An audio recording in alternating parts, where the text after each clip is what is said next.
Mesdames, Messieurs, bonsoir. Bienvenue dans ce journal. À la une de l'actualité ce soir, 2 lignes pour se rendre à Songon. Les bus de la Sotra desservent désormais cette commune dans le Grand Abidjan. L'amélioration des infrastructures routières facilite les activités de la société dans la localité. Les usagers expriment leur reconnaissance au chef de l'État en présence du Premier ministre Robert Begré-Mambé. Un 6e patrouilleur pour la Marine nationale, la Côte d'Ivoire, va encore plus loin en mer pour protéger ses côtes.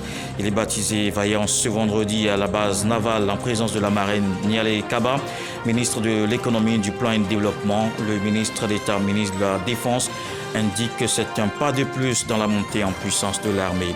18 octobre 1905, 18 octobre 2024, il aurait eu 119 ans. La Côte d'Ivoire se souvient ce vendredi de son tout premier président, Félix Houphouët-Boigny, le père de l'indépendance ivoirienne. Une messe d'action de grâce pour marquer les 31 ans de la disparition du père de la nation.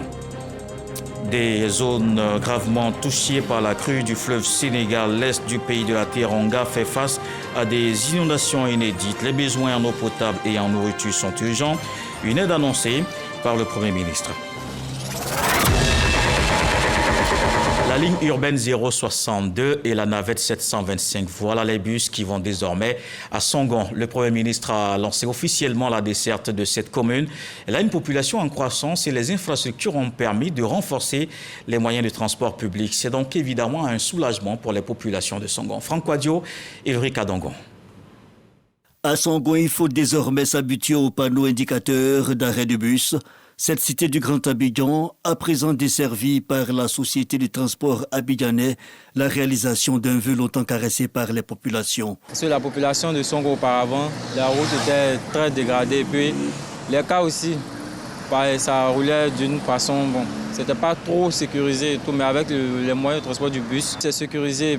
Ça nous facilite la tâche parce que quand on va le bus, on va monter dedans, là ça serait plus chic. Je remercie le gouvernement pour tout ce qu'il a fait. Des populations heureuses et à raison, toutes sont présentes sur la place de Songon Braté pour accueillir le Premier ministre Robert Begré-Mambé venu en personne pour la mise en service des 2 lignes Sotra, le 62 et le 725 reliant Songon Braté à la Ciporès en passant par le carrefour Jesco.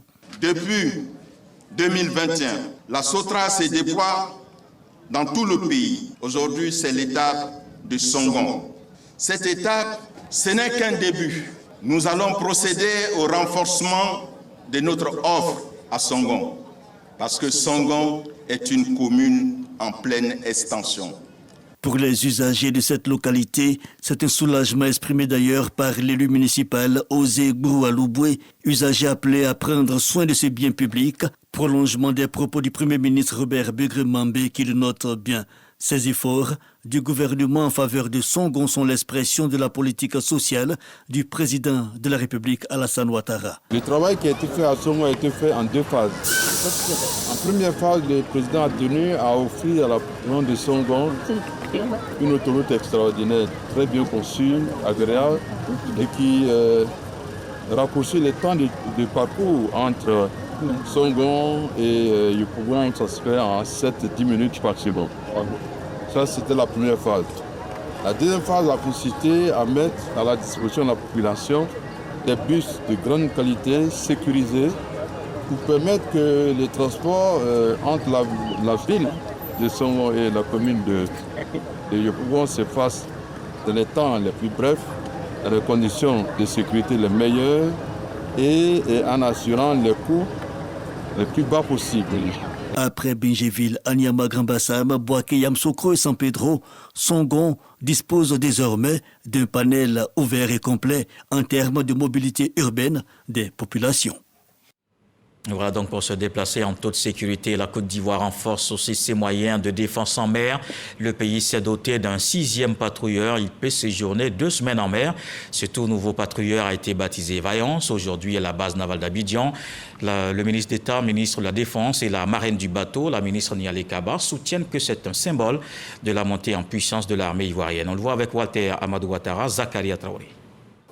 Par ce geste, Nialé Kaba, ministre de l'économie, du plan et du développement, sacrifie à la tradition qui veut qu'un nom et une marraine soient attribués à un bâtiment par une autorité féminine avant la mise en service actif. C'est le 6e patrouilleur hauturier de la Marine nationale. Il a été conçu en Israël. Ce bateau militaire dispose d'une capacité opérationnelle de 24 marins pour un séjour de 2 semaines en mer.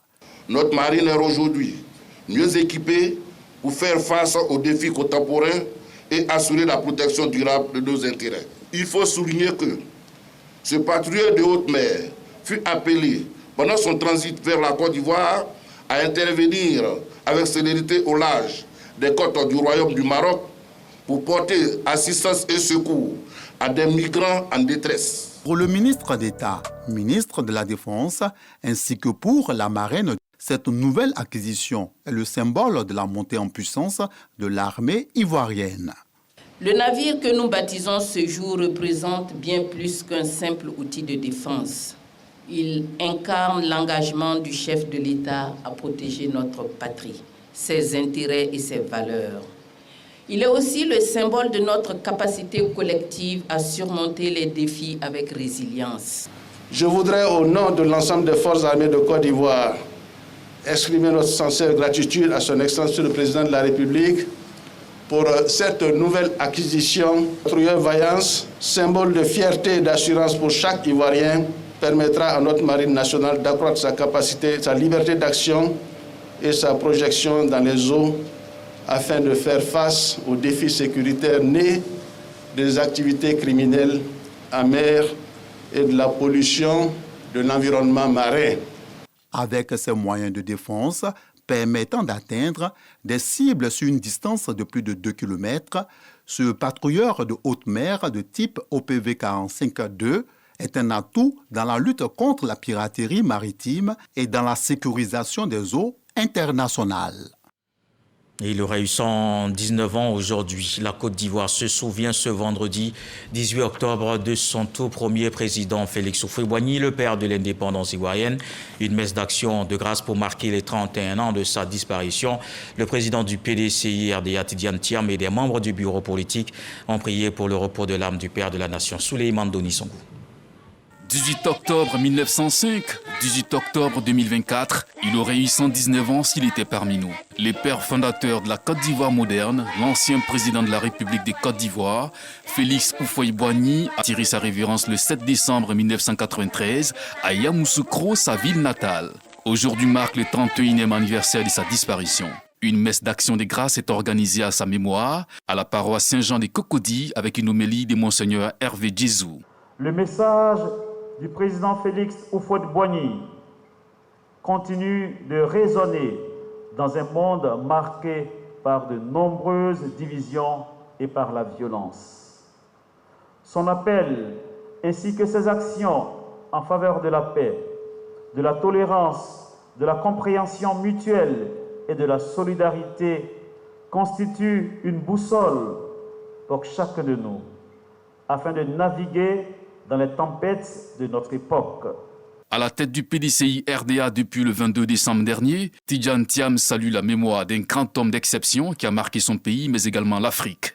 Je n'ai pas connu d'Africain plus fier de sa culture et de ses origines qu'Houphouët-Boigny. Ça n'a pas toujours été compris, mais il s'est toujours battu pour la dignité de l'homme noir. Il s'agissait de lui rendre hommage et également de rappeler le message de paix et d'amour qu'il a toujours eu pour tous les Ivoiriens. Chef traditionnel, médecin, planteur et dirigeant syndical, Feu Félix Houphouët-Boigny a été député et membre du gouvernement français, président de l'Assemblée nationale ivoirienne, maire d'Abidjan, premier ministre ivoirien et premier président de la République des Côtes d'Ivoire, père de l'indépendance. L'œuvre marque encore le monde entier. Le lauréat 2024 du prix UNESCO Félix Houphouët-Boigny pour la recherche de la paix est connu. Il s'agit d'Antonio Luis Santos da Costa, ancien Premier ministre du Portugal et futur président du Conseil européen. Il a été primé pour son engagement en faveur de la paix et des pays en développement. La directrice générale de l'UNESCO désigne l'homme d'État portugais comme un grand défenseur du dialogue et du multilatéralisme. Le jury a également salué la fondation équatorienne Socar pour son action en faveur des droits des Afro-descendants. Sachez que la cérémonie de remise de la distinction se tiendra en Côte d'Ivoire début 2025. Pour rappel, le président Alassane Ouattara a été récemment désigné protecteur du prix UNESCO Félix Houphouët-Boigny pour la recherche de la paix. Et ajoutons que c'est à Yamoussoukro l'année dernière que l'ex-chancelière allemande Angela Merkel avait reçu son prix, la capitale politique où se trouve le siège du Sénat, un colloque international des chambres hautes tenu les 10 et 11 octobre. À l'issue des travaux, la présidente du Sénat de Côte d'Ivoire, Kandia Kamissoko Kamara, a été désignée présidente de l'Association des Sénats d'Afrique. Dans cet élément de Kader Sogodogo, elle donne ses priorités. Le colloque des Sénats d'Afrique en Côte d'Ivoire, c'est fini. Ces chambres hautes de Parlement ont décidé de se mettre en association et de se donner un siège. Kandia Kamissoko Kamara a été désignée présidente. Yamoussoukro, capitale politique ivoirienne, abritera le siège. C'est un honneur fait à la Côte d'Ivoire, c'est un honneur fait aux Ivoiriens, mais tout cela, c'est grâce au leadership et à la gouvernance mise en place par le président de la République, son Excellence, M. Alassane Ouattara. Quelles sont les priorités de la toute nouvelle présidente de l'Association des Sénats d'Afrique? D'abord, permettre au Sénat d'Afrique de partager les expériences, les bonnes pratiques et permettre au Sénat d'Afrique de jouer pleinement leur rôle dans le renforcement de la démocratie, dans le renforcement de la stabilité de nos États. Le bicaméralisme est un modèle pour le triomphe de la démocratie en Afrique. Ce colloque a permis de faire savoir aux Ivoiriens et par-delà aux Africains et au monde entier que le Sénat défend les intérêts des populations à travers les collectivités territoriales.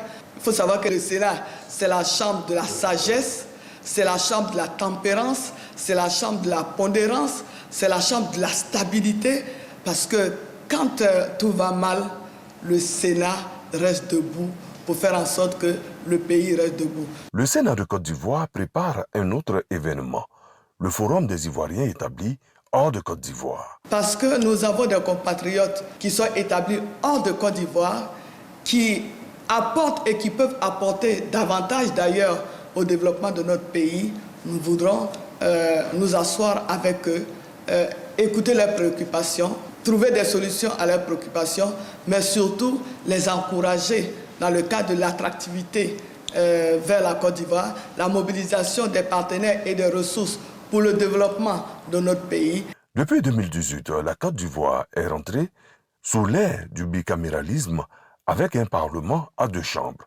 Le Sénat, le dernier né, au fil des ans, a su prendre toute sa place dans le paysage institutionnel ivoirien. Aujourd'hui, il a pu conquérir l'Afrique avec la désignation de Kandia Kamissoko Kamara à la tête de l'Association des Sénats d'Afrique. La marche continue. Et l'actualité aussi cette semaine marquée par la grève dans les écoles primaires et secondaires, des revendications relatives aux primes. Le dialogue est engagé. Les deux parties se sont retrouvées, gouvernement et centrale syndicale. Un comité consultatif présidé par la ministre d'État, Amdésiré Ouloto. Plusieurs points abordés, dont un chronogramme de travail. Grâce Kando. Le gouvernement ivoirien maintient la logique du dialogue pour répondre aux préoccupations des fonctionnaires et agents de l'État. C'est à juste titre que ce jeudi a eu lieu la première réunion extraordinaire du comité consultatif de la fonction publique, présidée par la ministre d'État, ministre de la fonction publique. Au nombre des points abordés, les revendications relatives aux primes, l'adoption de la feuille de route et un chronogramme de travail. Le comité a donc décidé de s'assurer de l'exhaustivité des demandes exprimées, d'en évaluer l'impact financier et de faire des propositions au ministre en charge de la fonction publique en vue de leur communication au gouvernement.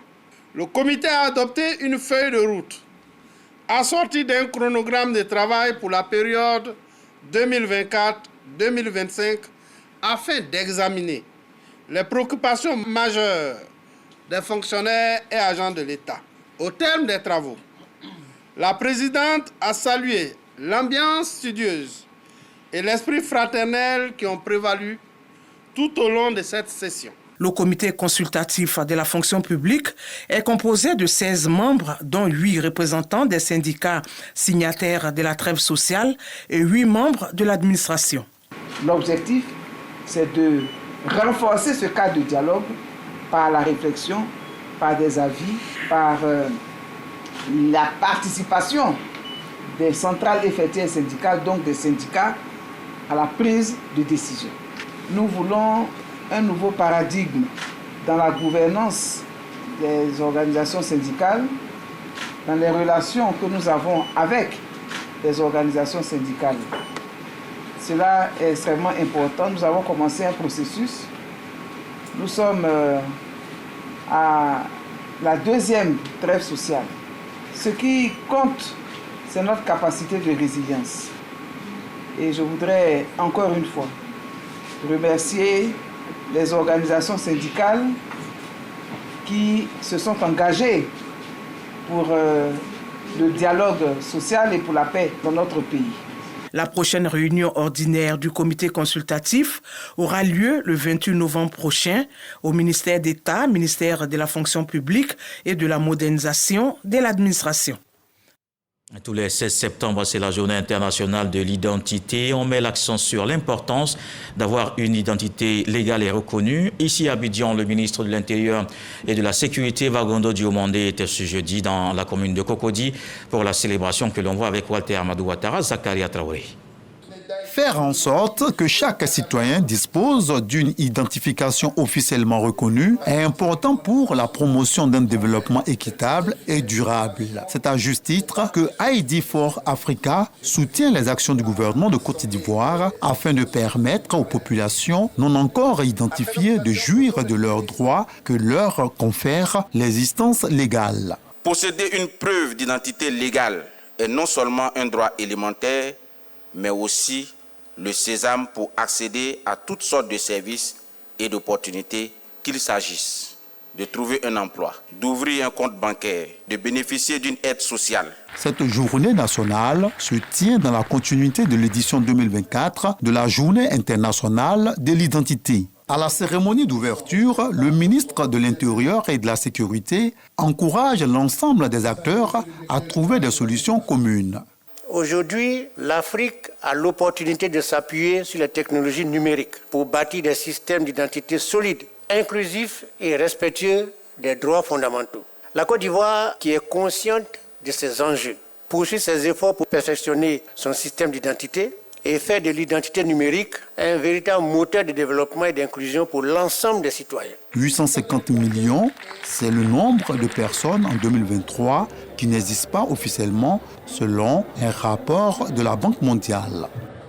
Et on continue avec les chiffres. 407 milliards investis dans plusieurs projets de développement au profit des populations dans le Haut-Sassandra. Ouverture de routes, écoles, centres de santé et accès à l'eau potable. Justement, Gbogoué, dans le département de Issia, a un château d'eau en chantier. Le président du conseil régional, le ministre Mamadou Touré, suit lui-même les travaux de près. Eugène Atoubé. Plus de 100 millions de francs CFA ont été annoncés pour accélérer le développement de la sous-préfecture de Gbogoué. Cette nouvelle est comme une véritable bouffée d'oxygène pour les populations de la tribu Guédé-Gué, qui se sont mobilisées pour le lancement des travaux de mise à niveau du château d'eau pour le grand bonheur des habitants de la commune de Gbogoué. Digbé Germaine. Avant pour trouver l'eau même, c'est difficile, on s'en va à le sucre là-bas pour piser l'eau. Toujours il y a la maladie même qui vient, qui prennent nos enfants. Maintenant on a vu ce château là. On remercie le gouvernement. C'est un projet à impact immédiat. Nous avons pendant longtemps eu des difficultés à sédentariser nos fonctionnaires. Quand ils arrivent en moins d'une année, ils cherchent à retourner parce qu'il n'y avait pas d'eau à Gbogoué. Ce problème est désormais derrière nous. Nous sommes heureux. Procédant au lancement des travaux et à la remise des infrastructures, le président de la région, Mamadou Touré, entend impulser une nouvelle dynamique dans la gestion des collectivités locales. À travers ces projets, il souhaite honorer ses engagements de campagne auprès des populations. Conformément à nos engagements de campagne, nous avons planifié donc l'achèvement de ce château qui va coûter au Conseil 175 millions de francs CFA. Dans 3 mois à peu près, les travaux seront achevés et nous pourrons donc livrer cette infrastructure aux populations. Dans la soirée, Touré Mamadou a également lancé les travaux de construction d'un château d'eau de 250 mètres cubes pour plus de 85 000 habitants des quartiers Orly 1 à 4, Soleil 2, Zakwa et Ubesson. Enfin, il a remis les clés de l'espace jeunesse du quartier abattoir dédié à la mémoire de feu Soro Mamadou pour un montant global de plus de 73 millions de francs CFA. Un commentaire, un reportage de Jeanne Toubé est commenté par Didier Nguessan et le développement se poursuit dans le Lodjibois. Le ministre-gouverneur Gaoussou Touré a inauguré les écoles primaires des villages de Madouville et de Mbazo, c'est dans le département de Divo. Ces infrastructures viennent renforcer le dispositif pédagogique et améliorer ainsi la performance des élèves dans la localité. Jean-Marc Dadji. Les villages de Madouville et de Mbazo dans le département de Divo ont désormais leurs écoles primaires. Ces nouvelles infrastructures comblent le manque d'établissements éducatifs dans la localité. Un ouf de soulagement pour la population locale, les élus locaux et le ministère de l'Éducation nationale et de l'alphabétisation. Cette ONG est venue dans ce village nous donner ce bâtiment à moi et les élèves. Vraiment, je suis très ravie. Je leur demande de faire plus que ça pour ceux qui n'en ont pas encore reçu. Ce projet matérialise la 3e école avec la fondation Tania Higgins et s'inscrit dans un protocole d'accord plus global pour construire au total 10 écoles en Côte d'Ivoire, suivi de la construction d'une université de formation professionnelle ici même dans la région de Divo. Le ministre-gouverneur Gaoussou Touré a rendu un vibrant hommage à l'ONG Proside, initiatrice du projet, et a exhorté les fils de la région du Lodjibois à l'union pour le développement local. Il faut qu'il y ait des écoles et que le Lodjibois ne soit pas oublié. Aujourd'hui, le Lodjibois n'est pas oublié. L'inauguration de ces écoles primaires à Madouville et à Mbazo marque le début d'un élan de progrès dans le département. On va sortir maintenant du pays. La Haute Autorité pour la bonne gouvernance à la rencontre des Ivoiriens résidant en France. Ce jeudi, le président de l'institution, Epiphane Zoro Balo, a présenté sa mission. Il était aussi question des avancées réalisées dans la lutte contre la corruption en une 10e d'année d'existence. L'objectif est de permettre à la diaspora vivant en France de mieux connaître la Haute Autorité pour la bonne gouvernance. Envoyé spécial à Paris, Michel Digré. Ambassade de Côte d'Ivoire à Paris, le président de la Haute Autorité pour la bonne gouvernance est reçu par l'ambassadeur Maurice Bandaman avant le grand oral devant des membres de la communauté ivoirienne vivant en France. L'enjeu de l'exercice, lever un coin de voile sur les activités de la HABG, l'une des plus jeunes institutions de l'État de Côte d'Ivoire. Pour lutter contre la corruption, il faut une volonté politique. Les gens peuvent dire, mais pourquoi c'est maintenant qu'on entend parler de lutter contre la corruption? Est-ce qu'il y a plus de corruption maintenant qu'avant? On en entend parler maintenant parce qu'on a mis en place des organes, parce qu'il y a une réelle volonté politique pour dire la corruption ne doit pas être un sujet tabou. Après une 10aine d'années d'existence, le bilan est plus qu'encourageant, notamment en ce qui concerne les déclarations de patrimoine des personnes assujetties. Nous sommes à 10 000. On est à près de 86%. Notre objectif d'ici la fin de l'année, c'est d'être à 90% au moins. Et nous pensons pouvoir y arriver. C'est parce qu'il y a l'engagement au plus haut sommet et nous avons carte blanche de la part du président de la République pour commencer à délivrer des exploits du ciel, des exploits, quelle que soit la qualité, quel que soit le grade. Autant d'engagements qui ont permis à la Côte d'Ivoire, au niveau de l'indice de perception de la corruption, de passer de la 130e place sur 180 pays en 2012 à la 87e place en 2023. Avant cette rencontre avec la diaspora, Epiphane Zoro Balo a eu une séance de travail la veille à l'UNESCO avec Marcelin Dali, secrétaire exécutif de la Convention internationale contre le dopage dans le sport. Les débats ont porté entre autres sur le déploiement des camps d'intégrité des jeunes en Côte d'Ivoire. Dernière étape de cette journée de travail, la Société nationale des chemins de fer français, où la délégation ivoirienne a échangé avec le directeur de l'éthique. Il a été question de la mise en place des programmes de conformité.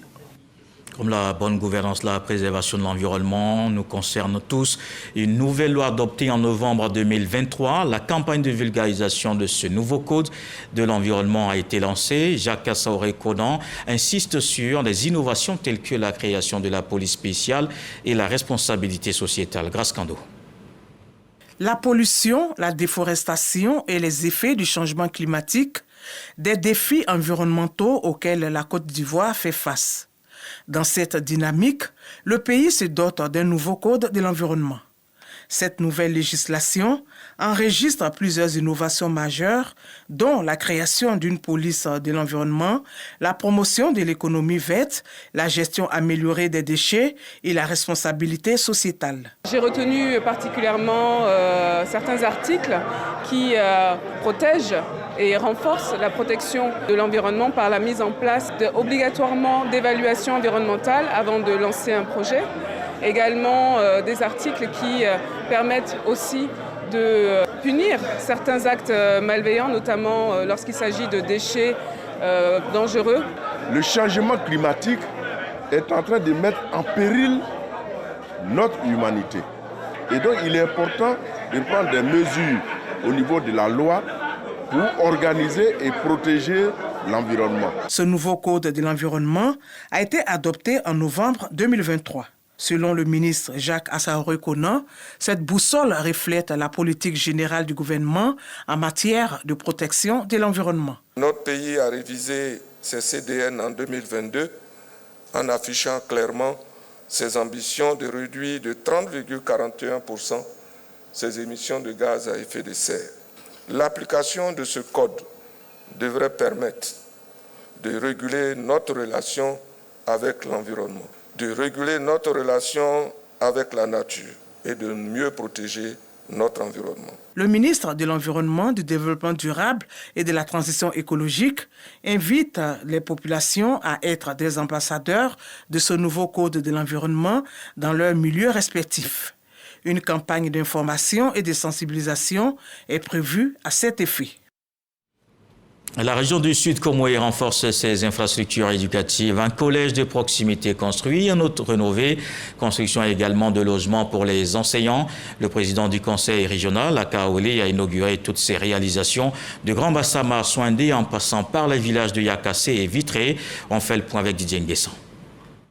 Le ruban coupé, la plaque découverte, Aka Awele inaugure la rénovation du collège moderne de Grand Bassam, vieux de 66 ans. 4 bâtiments de plusieurs classes et bureaux et des sanitaires entièrement réhabilités pour un investissement de plus de 133 millions de francs CFA. L'établissement a fière allure, de quoi satisfaire le corps enseignant. Ces changements impactent positivement le climat scolaire et renforcent notre capacité à offrir une éducation de qualité. Après Grand Bassam commune, le village de Yakassé 2 bénéficie d'un double logement pour enseignants. Il est inauguré par le président du conseil régional du Sud Comoé. Chaque fois on envoie les enseignants, ils vont plaider pour aller ailleurs. Le directeur même luttait pour sortir, pour aller à Grand Bassam. Et grâce à ces logements, il a décidé de renoncer. À quelques kilomètres de Yakassé, le village de Vitry 1 est également visité par le développement d'infrastructures éducatives avec son premier collège doté de 2 classes de 6e et d'une de 5e. Aka Awele annonce la poursuite de la construction du collège avec tous les niveaux de classe. Avec ces nouveaux établissements scolaires et ceux rénovés, le champion des collèges de proximité compte renforcer l'excellence scolaire dans le Sud Comoé. Il est constant pour nous que l'école soit la priorité dans l'accomplissement de notre mission. Le meilleur élève au bac en Côte d'Ivoire est sorti du lycée Alassane Ouattara de Grand Bassam, comme le meilleur élève également au BPC est sorti du lycée Aka Awele d'Abosso. Nous voudrions demeurer dans cette dynamique. Le périple des inaugurations a pris fin à Aswendé, dont le collège de proximité a bénéficié de travaux de réfection. Après 3 jours de grève dans les établissements secondaires de Korogo, le maire et le préfet de la ville ont parcouru les principaux lycées et collèges. Ces autorités locales s'assurent de la reprise effective des cours, ce qui a permis de rassurer les élèves et les parents sur la continuité de l'année scolaire à Mississauga. Korogo, ce vendredi matin, le préfet des régions de Poro, André Ekponou, et le député maire, Lassina Ouattara, se sont rendus dans les plus grands établissements de la ville pour vérifier la reprise des cours après 3 jours de grève des enseignants. Du collège moderne au lycée Dominique Ouattara, en passant par le lycée d'excellence Houphouët-Boigny, entre autres, ils ont pu constater de visu la reprise effective des cours et la présence des enseignants et élèves. Ils ont encouragé le dialogue entre les parties prenantes afin de prévenir de nouvelles perturbations. Quand il y a des problèmes comme ça, étant le premier magistrat de la ville de Korogo, je suis là. Le ministre, directeur cabinet président de la République est là. Vous pouvez nous venir voir et après un rendez-vous et parler pour voir comment on va trouver une solution. C'est avec beaucoup de joie, de bonheur que nous avons vu ce matin des visages joyeux. Les élèves étaient contents de venir en classe et nous avons vu des enseignants qui étaient déterminés à la tâche. Les enseignants ont exprimé une certaine satisfaction de voir les autorités locales s'intéresser à leurs conditions de travail. Toutefois, certains ont insisté sur le fait que des solutions durables doivent être trouvées pour répondre à leurs revendications. Le sacerdoce que nous avons adopté, qui est l'enseignement, nous exige beaucoup de contraintes. Et à certains moments, on s'assoit et on fait le point. Voilà, et c'est ce point-là que nous avons fait. Et nous avons estimé qu'il est l'heure de reprendre. Les élèves, eux, étaient visiblement heureux de reprendre le cours. À la fin de leur visite, le maire et le préfet ont réaffirmé leur engagement à travailler en étroite collaboration avec les enseignants du Poro et le ministère de l'Éducation nationale en vue de veiller à ce que de nouvelles grèves soient évitées. Dans l'actualité politique ce soir, le porte-parole principal du RHDP, le ministre d'État Kobena Kwasi Adjoumani, s'est prononcé sur l'opération de révision de la liste électorale. Le parti veut y participer pleinement et massivement. Il s'est exprimé dans le cadre de la tribune dénommée Les Rendez-vous du RHDP. Sidonie Davila. La révision de la liste électorale débute ce 19 octobre. À la veille de cette opération, Kobena Kwasi Adjoumani, porte-parole principal du RHDP, a exprimé la détermination des oufouettistes à renforcer leur base électorale. Je voudrais lancer cet important appel à l'endroit de tous nos coordonnateurs principaux, tous les coordonnateurs associés et adjoints, ainsi qu'à tous nos militants et sympathisants, pour les inviter à se mobiliser très massivement sur toute l'étendue du territoire national, dans tous les bureaux d'enrôlement, à l'effet de s'inscrire sur la liste électorale. En réponse aux préoccupations soulevées par l'opposition au sujet de cette révision, Kobena Kwasi Adjoumani exhorte la classe politique à s'engager dans un esprit de dialogue et de respect des institutions. À toute la classe politique ivoirienne, reprenons notre calme et allons sereinement, comme le RHDP le fait déjà, sur le terrain pour sensibiliser, mobiliser nos concitoyens à s'inscrire sur la liste électorale. Par ailleurs, le RHDP salue les efforts du président de la République pour les dispositions prises pour la réussite de cette opération qui s'étendra sur 3 semaines. Le RHDP voudrait ici, de façon solennelle, exprimer son infinie gratitude à son Excellence M. Alassane Ouattara, toujours à l'écoute de son peuple, a pris des mesures exceptionnelles pour permettre au plus grand nombre de nos compatriotes de figurer sur la liste électorale. Les jours qui s'annoncent seront très déterminants pour les partis politiques. Le RHDP, lui, prévoit parcourir le pays à la conquête de nous.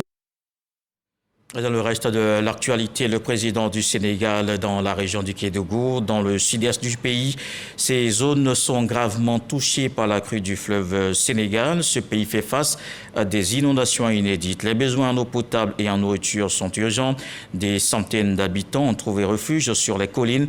Les autorités locales estiment qu'au moins 288 hectares de terres agricoles ont été perdus.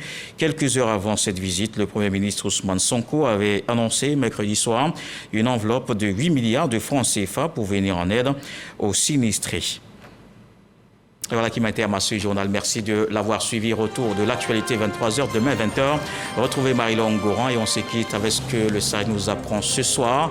Les œufs ne se battent pas contre les pierres. Très belle soirée sur RTI1.